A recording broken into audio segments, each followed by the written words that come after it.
વિશ્વ હિન્દુ પરિષદ બજરંગ દળ દ્વારા શૌર્ય સભા અને શૌર્ય યાત્રાનું ભવ્ય આયોજન કરાયું છે। વિશ્વ હિન્દુ પરિષદ બજરંગ દળ દ્વારા કેશોદમાં હિન્દુ એકતા તેમજ યુવાનોમાં સમાજ અને દેશ પ્રત્યે શૌર્ય જાગે અને વ્યસન અને વેસ્ટર્ન કલ્ચરથી દૂર રહી હિન્દુત્વ તરફ આગળ વધે તે માટે જે આપણા પૂર્વજો દ્વારા ભારત દેશ માટે બલિદાન તેમજ શૌર્યની ગાથાઓથી પ્રેરિત થઈ સમાજ માટે દેશના યુવાનો આગળ આવે તે માટે બજરંગ દળ દ્વારા 6 ડિસેમ્બરથી 25 ડિસેમ્બર સુધી શૌર્ય ઉત્સવ ઉજવવામાં આવે છે। આ પ્રસંગે બજરંગ પ્રાંત સંયોજક દીપભાઈ સહસંયોજક સંદીપભાઈ ઠેસિયાએ જણાવ્યું હતું કે અયોધ્યામાં રામ મંદિરના નિર્માણમાં વિશ્વ હિન્દુ પરિષદ બજરંગ દળના યુવાનો સંકલ્પથી આજે ભવ્ય મંદિરનું નિર્માણ થયું હોય ત્યારે ઘણા બજરંગી યુવાનોએ પોતાના શૌર્યથી બાબરી વંશ કરી શૌર્ય બતાવેલ છે અને બાબરી ધ્વંસ સમયે ઘણા કાર સેવકોએ બલિદાન આપ્યા છે। તેમની યાદમાં આ શૌર્ય યાત્રા ઉજવણી કરવામાં આવી છે। વક્તા દ્વારા હાલની પરિસ્થિતિ વાકેફ કરવામાં આવ્યા છે। યુવાનોને મોબાઈલની આ દુનિયાથી બહાર નીકળી હિન્દુ સંસ્કૃતિ તરફ વળવાનું આહવાન કર્યું છે। આ શૌર્યમાં મુખ્ય કેશોદના ધારાસભ્ય દેવાભાઈ માલમ, નગરપાલિકાના પ્રમુખ મેહુલભાઈ તેમજ વિશ્વ હિન્દુ પરિષદના હોદ્દેદારો, વિભાગના મંત્રી અશ્વિનસિંહ રાયજાદા, જિલ્લા અધ્યક્ષ વિઠ્ઠલભાઈ ડોબરિયા, બજરંગ દળના જિલ્લા સંયોજક નિખિલભાઈ ઠાકર, જિલ્લા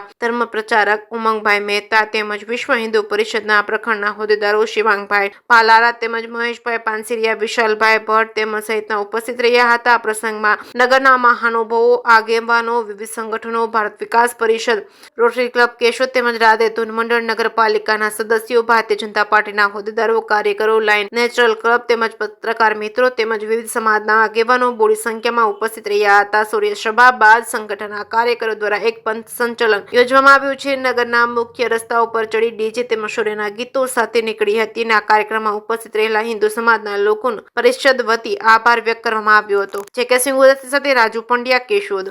હું શિવાંગ પાલારા, બજરંગ દળ શહેર પ્રમુખ કેશોદ। આજરોજ બજરંગ દળ દ્વારા વિશાળ શૌર્ય યાત્રાનું આયોજન કરેલ હતું, જેમાં સમાજના વિવિધ આગેવાનો, વિવિધ એનજીઓના ટ્રસ્ટીઓ, મોટી સંખ્યામાં વિશાળ યુવાનો એકત્રિત થયા હતા અને આ શૌર્ય યાત્રાનો મુખ્ય હેતુ આપણા હિન્દુ સમાજમાં એકતાનો ભાગરૂપે એક બધામાં સમન્વય જળવાઈ રહે અને એક શક્તિ પ્રદર્શન તરીકે અમે આ શૌર્ય યાત્રા કાઢેલી હતી।